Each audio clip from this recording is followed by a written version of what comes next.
Buongiorno. Vorrei replicare a ciò che ha sostenuto il signor Comparato nei suoi precedenti video relativamente alla problematica del trasporto delle biciclette sui vaporetti della CTV tra Chioggia, Pellestrina e viceversa. Premetto che io e i miei testimoni eravamo presenti ai fatti, mentre il signor Comparato no, quindi nulla può obiettare circa lo svolgimento di tali fatti. Necessita una premessa di carattere giuridico normativo. Si tratta di un contratto di trasporto stipulato fra il passeggero, cioè il sottoscritto, e la CTV. È disciplinato dalla legge e dalle condizioni generali di contratto reperibili sul sito della CTV, la quale, sui cartelli esposti agli imbarcaderi e che regolano il trasporto di biciclette fra Chioggia e Pellestrina, dice testualmente: sul tratto Chioggia-Caroman-Pellestrina è possibile imbarcare biciclette solo su esplicita autorizzazione del comandante, il quale decide in funzione del numero dei passeggeri imbarcati. Quindi, come la stessa CTV stabilisce, la decisione del comandante circa l'imbarco di un certo numero di biciclette dipende esplicitamente e solamente dal numero dei passeggeri imbarcati. Quindi se il vaporetto, come nel nostro caso, era mezzo vuoto, è evidente che il numero di biciclette da imbarcare deve essere sensibilmente superiore a quello nel caso in cui il vaporetto sia al completo dei passeggeri.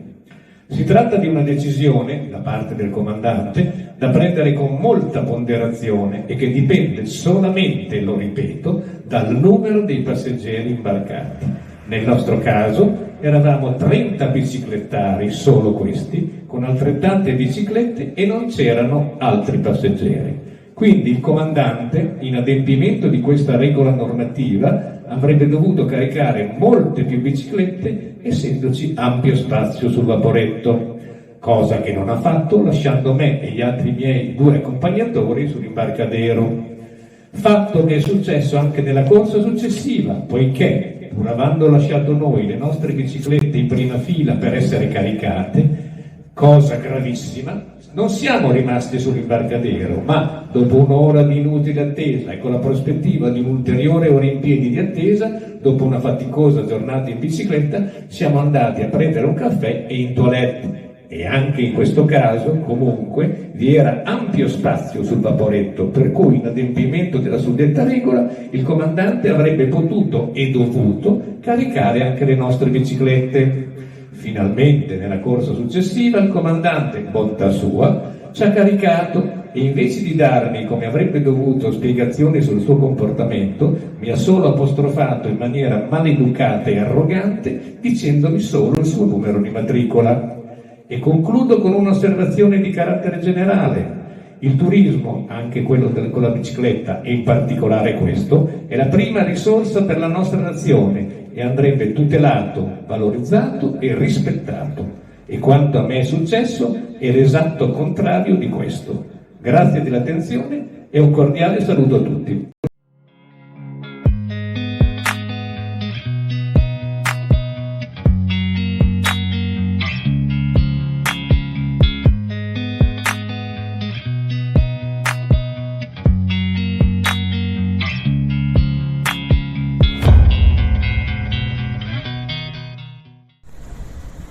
Sono tornato stamattina sul posto del grave incendio che c'è stato alla fabbrica della Botecchia e da come potete vedere da queste immagini stanno ancora cercando di spegnere dei focolai che all'interno della fabbrica continuano a bruciare, quindi non è facile l'intento dei pompieri a domare completamente quello che è stato l'incendio che ha distrutto completamente questa fabbrica.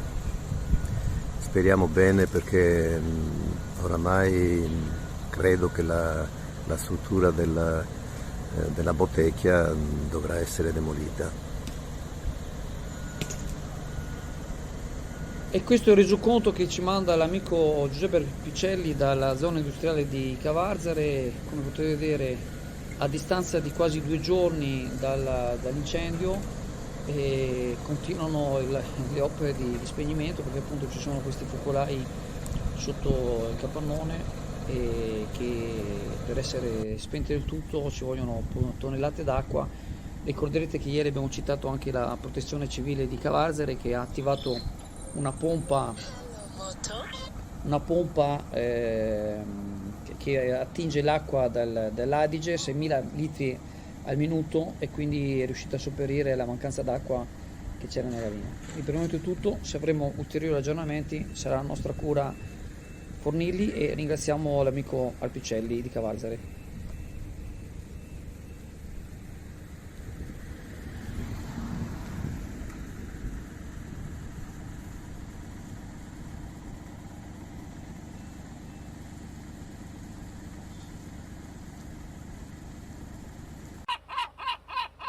Allora, siamo alla CAM, questa che vedete, questa bestia che vedete è una ragosta da 3 kg, questo solo per mostrarvi una parte della commercializzazione che c'è da CAM, che praticamente è il primo in Italia sia come quantità sia come qualità.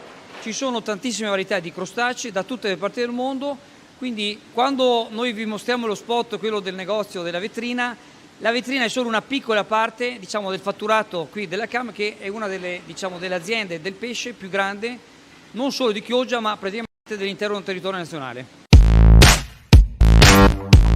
Il settore balneare ha vissuto un'ottima stagione, ma l'obiettivo da raggiungere è tornare ai 2 milioni di presenze, potenziando l'offerta ricettiva.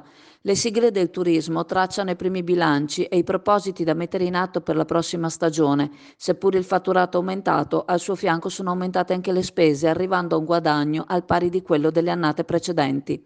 Per quanto riguarda le spiagge, il leggero calo delle presenze è stato compensato da un aumento del fatturato. Gianni Boscolo Moretto, presidente Gebis, ricorda l'aumento del costo del personale dovuto al maggior carico di lavoro, essendo stata un'estate di bel tempo costante. Inoltre maggiori costi di energia, anche quintuplicati. Il presidente di Cisa Camping, Leonardo Ranieri, ha fatto notare un aumento del 15% di presenze nell'ambito campeggi, definendo la stagione buona, che ha visto i frutti però convogliare sul caro bollette. I prezzi vengono decisi a Natale, non possono essere ritoccati durante la stagione. Ora si sta lavorando per portare il 1.200.000 presenze ai 2 milioni. Sono molti i turisti, le spiagge sono piene, ma quanti non sono pendolari e si fermano per più giorni? Il numero degli appartamenti in affitto ad uso turistico è diminuito nel tempo, come mancano gli alberghi e i residence. Quello a cui si deve lavorare ora, sostengono Gebis e Cisa, è una programmazione dell'urbanistica ad uso turistico da studiare con l'amministrazione. Ora manca un'offerta adeguata all'aumento delle presenze. Sembra che il settore balneare abbia raggiunto il punto di saturazione. La clientela fidelizzata è stabile, ma la sfida attuale è attrarre turisti staziali e tornare quindi ai 2 milioni di presenze.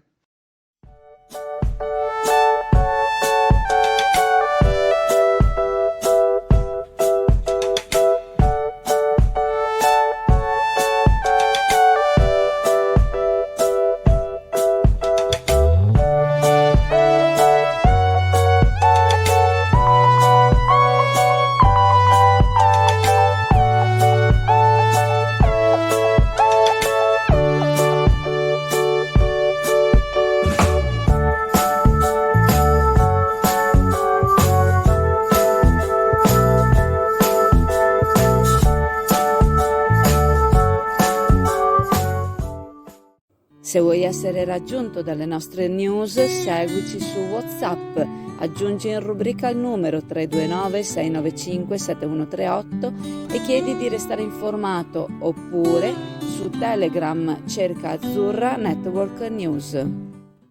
Sesta edizione della Maratona di Lettura Il Veneto Legge, evento che ha ottenuto anche quest'anno il patrocinio del Ministero della Cultura e che per questo 2022 propone un tema caro alla nostra regione, le colline e le montagne.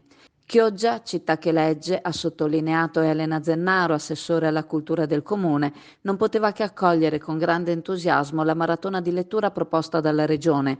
Abbiamo un ricco programma che incontrerà sicuramente l'interesse di tutti. Un sentito grazie agli istituti scolastici e alle associazioni del territorio per il prezioso contributo. Per un giorno, tutti insieme, educatori e tutti gli attori della filiera del libro, con un unico grande obiettivo: promuovere la lettura e i libri, coinvolgendo scuole, biblioteche, librerie librerie, case editrici, lettori professionisti e tutte le persone che hanno voglia di lasciarsi trasportare dall'incanto del racconto. Tante le attività in programma anche a Chioggia nella mattinata di venerdì 30 settembre. Sono numerose le scuole che hanno aderito all'iniziativa con laboratori dedicati. E poi a partire dalle 16:30 presso il chiostro della Biblioteca Civica Sabadino sono previste letture per bambini e ragazzi. Il pomeriggio di letture prosegue al chiostro del Museo Civico della Laguna Sud. A seguire le letture verranno accolte al Bar Corsino in Piazza Granaio e poi alle 17 sarà la Biblioteca di Sant'Anna ad ospitare la fase conclusiva della maratona con La montagna, storie ed esperienze vissute. Un appuntamento da non perdere che unisce grandi e piccoli nella valorizzazione non solo della lettura ma anche dei luoghi della tradizione e della storia del nostro Veneto.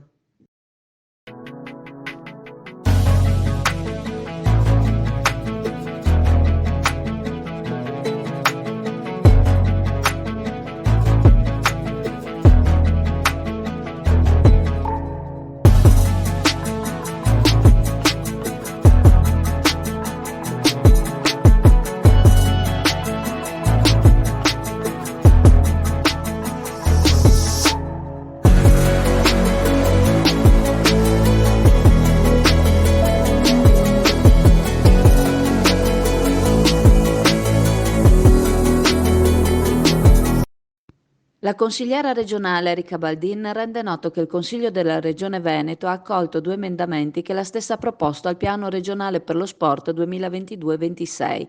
Grande soddisfazione per la consigliera, grazie alla quale i cammini veneti verranno riconosciuti, saranno menzionati espressamente accanto ai percorsi cicloturistici e potranno essere valorizzati come meritano. È stato accolto anche l'emendamento relativo alle azioni di contrasto al fenomeno del doping, prevedendo il coinvolgimento delle scuole con iniziative di prevenzione e di sensibilizzazione antidoping negli istituti scolastici di ogni ordine e grado. Al contrario di ciò che è avvenuto fino ad ora, da adesso sarà possibile realizzare campagne di sensibilizzazione anche nelle scuole. Non è invece stato accolto l'emendamento per la valorizzazione degli sport marinari come la voga alla veneta e la vela al terzo, eppure quello per sostenere il recupero degli impianti sportivi inattivi, 67 nel Veneziano.